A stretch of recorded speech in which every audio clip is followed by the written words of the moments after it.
এই মুহূর্তে আমার মোবাইল স্ক্রিনে যে নৃত্য সঙ্গীতটা ডিজাইনটা দেখতেছেন, তো আপনি চাইলে খুব সহজে আপনার হাতে থাকা মোবাইল ফোনটির মাধ্যমে মাত্র 2 মিনিটে এ ধরনের একটা নৃত্য সঙ্গীতটা ডিজাইন করে নিতে পারবেন। তো যদি আপনি শিখতে চান তাহলে অবশ্যই রিকোয়েস্ট থাকবে ভিডিওটা ফার্স্ট থেকে লাস্ট পর্যন্ত দেখার, আমি আপনাদেরকে খুব সহজে শিখে দেওয়ার চেষ্টা করব।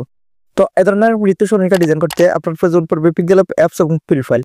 তো সবকিছুর ডাউনলোড লিংক আপনি পেয়ে যাবেন এই ভিডিওর কমেন্ট বক্সে অথবা ডেসক্রিপশন বক্সে। তারপর সরাসরি আপনার ফোন থেকে আপনি পিক্সেল অ্যাপসে চলে আসবেন।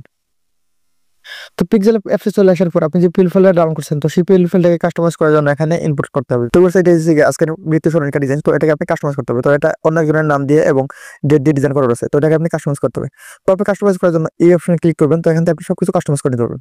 তো এখান থেকে আপনি ফার্স্ট উইল এই যে যার নৃত্য সঙ্গীতটা ডিজাইন করবেন তার নামটা আপনি এখানে দিয়ে দিবেন। তারপর এখানে দেওয়া আছে ডেট, আপনি ডেটটাকে রিনেম করার জন্য এখানে আপনি ডবল ট্যাপ করবেন।